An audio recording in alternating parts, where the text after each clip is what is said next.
Good evening, everybody. We are live back into our council meeting. There was no business rising from the closed session, so we'll continue on with our agenda this evening, which is now 7D. Mayor Daneluik, motion of following notice, developer concerns in Forest Heights.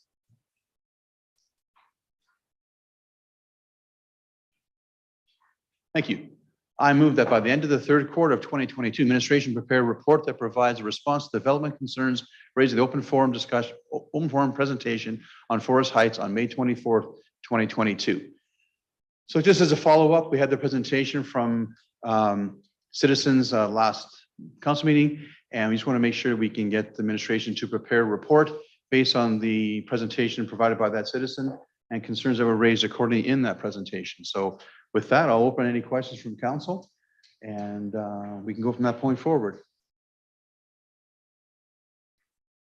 Seeing no questions from council, I will ask council to vote on the motion before you, please, accordingly.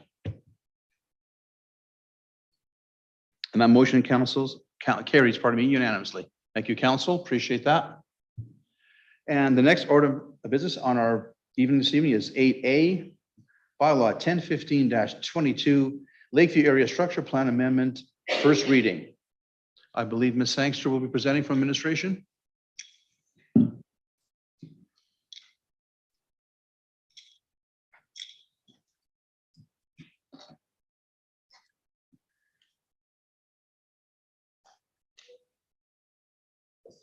Is on? You are now, yeah. Great. All right. Good evening, Your Worship, members of council. I'm Emily Sangster. I'm a long-range planner with the city. I want to take a few minutes to give an overview of the Area Structure Plan Amendment bylaw that's proposed for first reading this evening, and then offer an opportunity to ask any questions that you might have. The subject lands for this proposal are in the north half of the Lakeview neighborhood, bounded by Beauval and Beaumont Lakes to the west, Triumph Estates to the north, Range Road 241 to the east, and Highway 625 to the south, as shown in attachment 1 in your package. Bylaw 1015-22 proposes to amend the currently approved area structure plan to allow for a more efficient layout and better neighborhood connections for housing types that are consistent with the current City of Beaumont land use bylaw, and also for a more functional school site. You can compare the proposed with the current land use concept in attachments 2 and 3. And you'll see that it affects lands in the north half of the ASP area only. The full proposed amendment is provided as attachment 4. There are a few different elements to that amendment specifically. First of all, shifting a proposed roadway connection to Range Road 241 further south from where it currently is shown. Shifting the proposed commercial site to the south and reducing its size from 1.25 to 0.75 hectares. Adjusting the shape of the proposed north medium density residential site and increasing its size from 2.53 to 3.03 hectares. Adjusting the shape of the proposed north school site to be more square, which has the effect of slightly reducing its size from 3.29 to 3.15 hectares, but allowing for a more functional overall site that works better with the south school site. The amendment also involves reconfiguring the trail network in the north portion of the plan area, just to maintain a high level of pedestrian connectivity throughout this neighborhood and to nearby neighborhoods. Removing what was previously the blended density residential and land use designation and replacing it with a low medium density residential designation. And this is to better reflect Beaumont's most current municipal development plan and land use bylaw terminology. We've updated the servicing information to reflect new stormwater management technical studies that have been completed since the previous amendment. And finally, we've updated the land use statistics to reflect these changes and clearly state some assumptions regarding population and unit density. So notably, there are now unit densities given for each different housing type, and population per dwelling unit assumptions reflect smaller household sizes for smaller dwellings. The proposed amendment also includes some minor text adjustments to reflect changes to terminology and to the policy and development context that have kind of occurred in the broader scheme of things since the last amendment. And you can see those detailed in the red line document in attachment 5. Overall, in the neighborhood, the unit density has not changed. It remains 35 dwelling units per hectare, which meets the requirements of the Metropolitan Region Growth Plan and does not require referral under the Regional Evaluation Framework. You'll also have noted that a revised council agenda was circulated yesterday, incorporating a minor amendment to the land use concept at the applicant's request. I'll just ask that that concept be shown on the screen. And it is circled there in red. You can see it's quite minor there. A north-south local road segment that ran through that area has now been removed. And I'll just note that this change is not technically a statutory change. Local roads are considered conceptual only at the area structure plan stage, and they can undergo minor alterations without an amendment. Additionally, we've noted that this change doesn't affect the plan servicing for the area, and it also continues to allow good connectivity in the roadway network. So administration has no concerns with this change. The applicant has asked that it be incorporated just to promote transparency and predictability in future approvals. This proposed amendment was circulated to nearby landowners and technical agencies through our usual circulation process. We did not receive any responses from landowners, and we didn't receive any substantive comments from any of the agencies either. If approved, this proposed amendment will permit the lands to be developed in accordance with our overall land use planning framework. And so administration supports the adoption of this amendment. So that's the overview of the application, and I'd be pleased to answer any questions that you might have on this bylaw. Thank you, Ms. Sangster. I will ask Ms. Winter to just review the council procedures on questions and debate on first reading. Ms. Winter, if you could please just refresh council's memory on this. Thank you. Sure. Thank you, Mayor. Council is welcome to ask any clarifying questions with regards to the first reading. There are no procedural rules that say that a bylaw can't be debated in first reading. However, I do want to remind council that this bylaw will be coming forward for a public hearing, and I would suggest that council save their debate for the public hearing.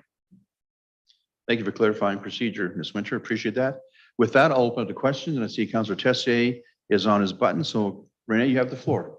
Thanks so much. Yeah, overall, I like it. I like seeing the cul-de-sacs and the schools in there. Nice to see. Just a question on, since our land use bylaw is under review and this is being passed through over the next little while, how does that affect this land use or the ASP in the future for the new land use bylaw? Does it change once that comes into effect, or how that works? It would, through your worship to Councillor Tessier, it would change to the extent that there were changes to the districts that are proposed for this bylaw. So it would be approved under the current framework, and then changes to districts that would be found within this area would then take effect in that area. Perfect. Thanks a lot. Thank you, Councillor. Appreciate that. I have Councillor Daneluik, followed by Councillor Barnhart. Steve, you have the floor. Yeah, thank you. Just questions on some numbers and just looking for a little bit more conversation around the school site piece, with the area being reduced from 3.29 to 3.15.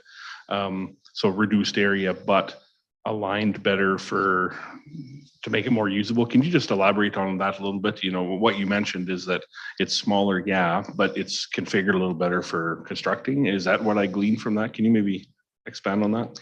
Yeah, certainly. Through your worship to Councillor Daneluik, the previous school site and the previous land use concept was kind of taller and more narrow. And so the intention, I believe, is that if you offer a squarer school site, there's a little bit more flexibility in terms of how the site can be planned, where various elements can be programmed, and it gives a bit more flexibility that way.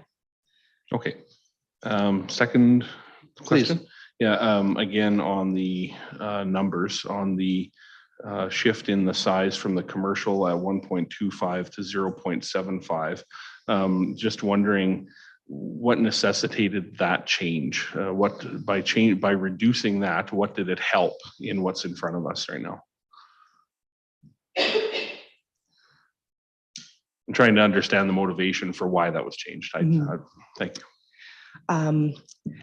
This one is a little bit more up to the applicant in terms of kind of assessing market conditions in the area and assessing,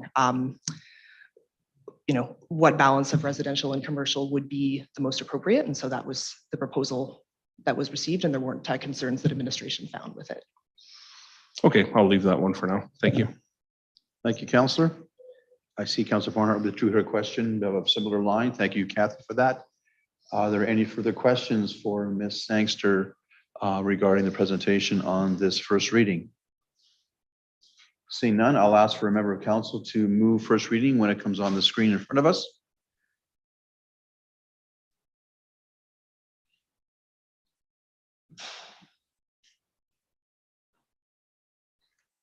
I see Councillor Miller has her button on. I'll ask you to make the motion, Councillor. Councillor Miller, Ashley, you have the floor. Sure. I move that bylaw 1015-2022, a bylaw to amend bylaw 927-18, Lakeview Area Structure Plan be given first reading. Thank you, Councillor. Discussion on the motion. Seeing none, I will ask council to vote accordingly on the motion of first reading. And that carries unanimously. Thank you, council. Next on our agenda is 8B, bylaw 1016-22, Lakeview Redistricting. Pardon me, first reading. This is the second of 2 bylaws on redistricting. Ms. Sangster, you have the floor again. Thank you.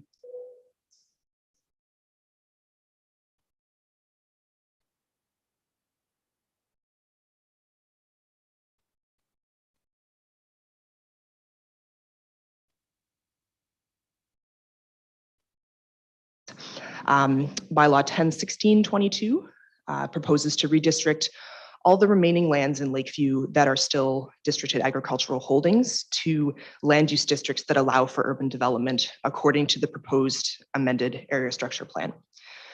So notably, the conventional neighborhood or CN district is proposed for planned lower density development in the west and northeast areas of the subject lands. The integrated neighborhood or IN district is proposed for planned low and low medium density development in the center of the subject lands. These would have a bit more of a street orientation, more varied streetscapes and housing forms. The IN district is also proposed for the medium density sites in the southeast part of the subject lands, and also for the school site, which is in keeping with the city's practice for school sites throughout Beaumont. And finally, the commercial district is proposed for the commercial site. I'll note that the stormwater management facility and the proposed parks are permitted in both CN and IN districts. So they've been included in the same districts as the adjacent development to keep the zoning more straightforward. So attachment 2 for this bylaw in your package shows the redistricting map. This also includes a minor adjustment to the boundary between the CN and IN zones in the center of the redistricting area. And this is to ensure that no lots created by the removal of that local street that I noted previously will be split between 2 different districts. We want to have all lots lying entirely within a single district for simplicity. So the lots around the removed road segment are to be districted to CN, and that'll permit some slightly larger pie lots at the new corner. And the proposed IN district is to be retained along this road segment to the south that is not changing. Like the area structure plan, this redistricting was circulated to nearby landowners and relevant technical agencies through our usual process. We didn't receive any responses from landowners and just one substantive agency comment. This was from Alberta Health Services Environmental Public Health, just to ensure that some required remediation is going to be completed in the area. And administration has confirmed with AHS that this remediation is in progress and it will be completed and reported on to their satisfaction before the subdivision takes place. So if approved, like the area structure plan, this proposed redistricting will allow the lands to be developed in accordance with the amended ASP and the city's overall land use planning framework. And so administration supports the adoption of this amendment. And again, I'd be pleased to answer any questions that you might have. Thank you, Ms. Sangster. Any questions from council for the presenter? I have Councillor Tessier first, followed by Councillor McCook. Renee, you have the floor. Hey, thanks. Sorry, it's more a technical question. I couldn't find it, but what in that section it says reverse housing. What type of housing is that? I know there's like lane and detached, semi-detached, all that, but I couldn't find what it actually was in from what I looked up. Right, through your worship to Councillor Tessier. So in the previous version of the area structure plan, this was referred to as greenway housing. And our suggestion was just to change the terminology in working with the applicant, because we also sometimes refer to greenways as sort of linear parks or other kinds of facilities that are a little bit different from this type of housing. This type of housing essentially has front doors that open onto kind of a green open park area. So it's sort of reversing from a conventional housing form that opens onto a street. And we just wanted to eliminate any confusion with any sort of linear park that we might be referring to when we use the word greenway, maybe in another plan or another context. Okay, so I understand now. It's like, kind of like some of those ones in Summerside where can you park in the back and then there's like a middle courtyard where you walk in for all the front doors? Yeah. Okay, thank you. And it hasn't changed from, the concept hasn't changed from the previous ASP. It's just a terminology change. Perfect, thanks. Okay, that's helpful. Thank you. The same question, but not quite as technical, but same idea. Thank you, Councillor Tessier. Councillor McCook, Kat, you have the floor. Thank you, Mayor. Just looking at this, I don't see a lot of like natural area or like parks or anything. Is there plans for that in here or? Through your worship to Councillor McCook, just to clarify, are you looking at the redistricting map or at the area structure plan land use concept? The map that was put up. So that's the area structure plan. Okay, just Area so I'm structure plan. referring to Yes. the right one. Sorry, yeah. I Please, kind could of you jumped see it back. again, please? That she's referring to? Please. Sorry to cut you off, Ms. Sorry, Sangster, just but you had mentioned parks this time, so it just kind of tipped me off.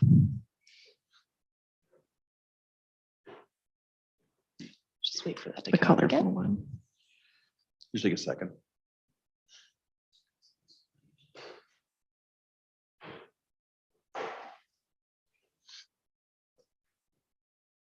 Okay, there it is.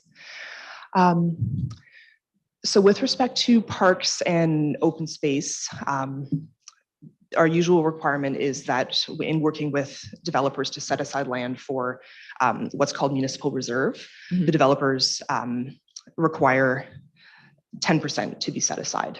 And so in this land use concept, because we have recently been prioritizing trying to assemble land for school sites that we know the city will need quite urgently in the next little while, we prioritized consolidating that required municipal reserve into larger school sites like the one that appears in the center of the land use concept. And so it may not look like it from here, but this land use concept is probably about 12% municipal reserve. So it actually has a slight over dedication. It's just that the arrangement of it has consolidated that open space in the center of the neighborhood. All in one area. Okay. And so there are some greenways that are provided in the northwest and running east-west across the center that are intended to provide some more. There is likely also to be an opportunity for some open space around the stormwater management facility that's shown in blue, but those are allocated through a separate process. And then the municipal reserve is that required 10% component. Okay, thank you. Mr. Raymond, you wish to add a comment? Yeah, through your worship to Councillor McCook, I just want to also draw your attention. There's a piece of pink that you'll see in the bottom southeast quadrant, and you'll see me do my directions poorly. Southwest, no, southeast. I want the beigey salmony color, whatever that one is. Oh no, it really is to the That's the west. southeast, where it's bounded by orange. It says reverse housing is what it's shown as with the legend, and it's actually greenway housing. So what that is the houses then front onto a park. So there would be actually quite a park space that would be present within that strip as well, that you can see on the right-hand side in the bottom corner there. So Mr. Raymond, if I may, Kat, you're done. Okay, back on your question and your explanation. So in front of us now in the southeast corner, there's that vertical gold band. And on the left side, going to the left is the same thing. Is that the same green space or just the one side will be green space? They're both the same color of gold. worship, the gold is where the houses would be, and then that reverse frontage area would be. So the houses actually front onto a central park, and then they've got the lanes that are kind of in behind that you would see. So there would be a central parkway running between the houses that would be there. Okay, so that's that space between the two gold bands, basically. Correct. Okay, good. That's what I thought you meant, but I just got it clarified. Thank you. That's very helpful. Any further questions for our presenter? Okay, so the same rules apply from before, so I'll ask for a motion from a member of council to do first reading on this bylaw. Councillor Barnhart, Kathy, you have the floor, please. Thank you, Your Worship. That bylaw, I move that bylaw 1016-22, a bylaw that amends bylaw 944-19, land use bylaw, be given first reading. Thank you, Councillor. Appreciate that. Any discussion on the motion from members of council? Seeing none, council, I'll ask you to vote accordingly. That also passes unanimously. Thank you, council. Ms. Sangster, thank you for your time and presenting this evening. Thank you. Next order of business is section 9 of our agenda, councillor inquiries, responses, and reports. 9A to D have been answered back to councillors from administration through various sources. Are there any new councillor inquiries, responses, or reports this evening? I see 2 coming up. Councillor Barnhart, Kathy, you have the floor first. Thank you, Mayor. And I have given the administration a heads up on this one, but I would like it to come back for transparency purposes so that it would be made public. And so the inquiry is development and practice of artistic and cultural expression policy. Please provide information on the plans, including timelines and funding for implementing the policy. I see it's up there too. Commitment for public art, section 651 of the development and practice of artistic and cultural expression policy with the recent multi-use field and West Recreation facilities. I think that, yeah. Thank you, councillor. Pretty straightforward. Thank you. Thank you. Any further councillor inquiries? I see Councilman Newkirk has his button going. Steve, you have the floor, please. Yeah, thank you. I'd like to do a councillor inquiry tonight surrounding the survey process. We're looking for feedback all the time, and we're continually doing surveys, and just want to understand how we ensure that the surveys that we create are in a neutral tone and the relative to the issue at hand, and they're non-biased in which way administration or council or the residents may lean on an issue. So surrounding that, please provide the process that is followed to create surveys like 56A Street Rank Survey or the Land Use Bylaw Survey to seek feedback from our community on specific issues. Are surveys created in-house or using consultants, and what tools are used to ensure that surveys are presented using a neutral tone relative to the issue at hand? Thank you. Thank you, councillor. Are there any further councillor inquiries? I have one myself, but I didn't have a chance to just always ask the question possibly. It came up during earlier discussion this evening with Fort Mackay and our affordable housing initiative in the south end of town. I've driven by a number of times the last couple of weeks and I'm seeing not much activity there. I'm wondering if administration could give us some feedback on that project, how it may be progressing. I mean, that didn't make a formal inquiry, but wouldn't mind getting an answer back if we could at the earliest opportunity. No rush on this one. I'm just seeing how that development is coming along, if they're doing anything. It seems to be very inactive for several weeks now. If we could, that'd be much appreciated. Thank you. Are there any further councillor inquiries? Seeing none, I will then move on to section 10 of our agenda, CEO update. Mr. Schwartz, if you're ready. I am ready. I have a few items here. I'll try and move it along fairly quickly. Some operational ones that I passed on last time. Well, obviously Beaumont Days was a huge success, and I know your barbecue on Sunday was also a huge success, and you didn't buy enough hot dogs, so that's on you, council.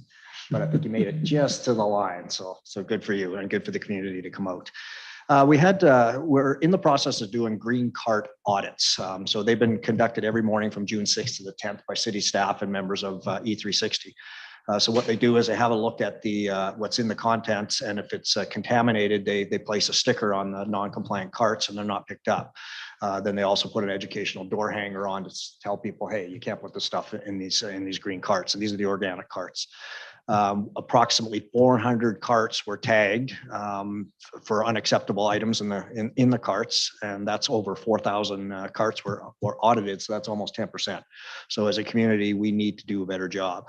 We are going to analyze and summarize the audit information and shortly, and then we're going to conduct some follow-up audits on some of the non-compliant carts in approximately 3 weeks to see where the carts are now and see if they are compliant. We're going to do some education, obviously, so the whole intent here is to decrease contamination. So if you've got an organics cart out and it's contaminated, it goes into the landfill.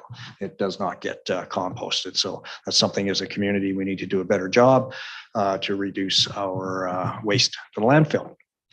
50th Street paving, you may or may not have noticed that the work is progressing as well. Thanks to the weather today, that's going to stop. So the asphalt repairs on northbound lanes are complete. So the lane closures now switched to the inner lanes by the median. So they've switched the signs. They did that this morning as per schedule. But they now need 1 to 2 days of dry weather before they can get back into it. So if we don't see that work being completed by June 20th, which is our plan, then what we're going to ask them to do is do a temporary fix and come back after the bike event that's scheduled for June 23rd. So we are watching that, and we will continue to provide updates to the community. Land use bylaw, we've received 400 responses so far, which is a significant uptake. So as a result, planning has decided to extend the deadline to June 17th because of the uptake. And it's interesting talking with Kendra earlier today. We frequently extend the uptake date because we don't have enough people, enough data. In this case, we're extending it for the exact opposite reason. So that's great. And we really thank the community for coming out. And then just in closing, I want to say, we wish the best for our neighbors in the south. They're experiencing significant flooding. A state of local emergency has been called in Calgary and the municipal district of Bighorn. That was called yesterday.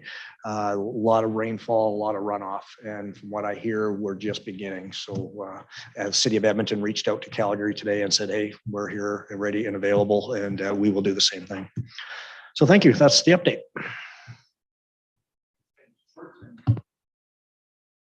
Thank you, Mr. Schwartz. Any questions for our CEO, Councilman Cook? Kat, you have the floor. Thanks, Mayor. Not really a question, more just a comment. Maybe it might be helpful to do like a social media post on the Savvy Waste app and just remind people that that app is available. Because then it shows like what you can put in the green carts and stuff like that. Might be helpful. CEO Schwartz? Yeah, I'm not sure what the plan is, but I see Mr. Berezowski writing it down, so thank you. I'm sure you're on it. Good, thanks very much. You're good, Kat, just the one question? Okay, no problem, thank you, appreciate that. All right, seeing no further questions for CEO Schwartz, our next item of agenda is notices of motion. I notice a motion coming forward from council members this evening. Councilor Miller, Ashley, you have the floor. Thank you. So I am okay. At the June 28th, 2022 council meeting, I will move that the programming for general public ice times, including youth times for stick and puck at the city recreation facilities, be referred to the Recreation, Parks and Advisory Committee for review and recommendation on opportunities for expanding or improving general public access to ice times, and that a report from the committee to council with recommendations be provided by the end of August 2022. Thank you, Councillor. Appreciate that. Are there any further notices of motion coming from council members this evening? Seeing none, thank you very much. Our next our agenda item is number 12, which is closed session. So with that, we will move into closed session. I'll ask for a member of council to move into closed session. Councillor Miller, would you be prepared to make that motion, please?